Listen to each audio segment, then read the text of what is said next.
ప్రత్యేక రాష్ట్ర ఏర్పాటు కలను సాకారం చేసిన సోనియా గాంధీనే తెలంగాణ తల్లి అన్నారు టీపీసీసీ ప్రధాన కార్యదర్శి అద్దంకి దయాకర్. కేసీఆర్ తెలంగాణకు బాపు కాదని బీఆర్ఎస్ మాత్రమే బాపు అన్నారు. ప్రభుత్వం నిర్వహిస్తున్న ఉత్సవాల్లో ప్రతి ఒక్కరూ పాల్గొనాలని ఆయన పిలుపునిచ్చారు.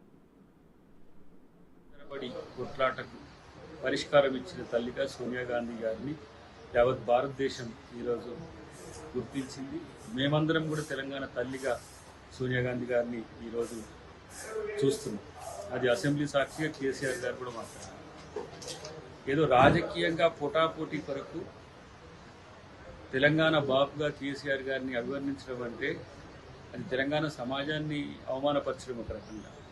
ఆయన టీఆర్ఎస్ బాపు, తర్వాత ఆయన తన రాజకీయ స్వార్థం కోసము, రాజకీయ ప్రయోజనాల కోసము తెలంగాణ రాష్ట్ర సమితి అనేదాన్ని భారత రాష్ట్ర సమితిగా మార్చింది. ఆ రోజు తెలుగుదేశం నుంచి తన రాజకీయ అస్తిత్వం కోసం టీఆర్ఎస్ పార్టీ ఏర్పాటు చేసుకొని టీఆర్ఎస్తో తెలంగాణ ముఖ్యమంత్రి అయి తెలంగాణ అయిపోయినాక భారత రాష్ట్రానికి ఆయన ప్రధానమంత్రి కావాలన్నట్టుగా భారత రాష్ట్ర సమితి అని చెప్పి ఇప్పుడు మళ్ళీ తెలంగాణ అని చెప్పి సెంటిమెంట్ రగిల్చడానికి ఏదో ప్రయత్నాలు చేస్తుంది. ఇది కాకుండా 10 సంవత్సరాల సంబరాలు తెలంగాణ ప్రభుత్వం చేస్తుంది. ప్రతిపక్షాలను, ప్రజా సంఘాలను, ఉద్యమకారులను, విద్యార్థులను అందరినీ గౌరవించే ఒక కార్యక్రమం తెలంగాణ ప్రభుత్వం చేస్తుంది. కాబట్టి దాంట్లో అందరూ పాల్గొని తెలంగాణ సమాజపు లక్ష్యాలను, ఆకాంక్షలు నెరవేర్చేదానికి సహకరించాలని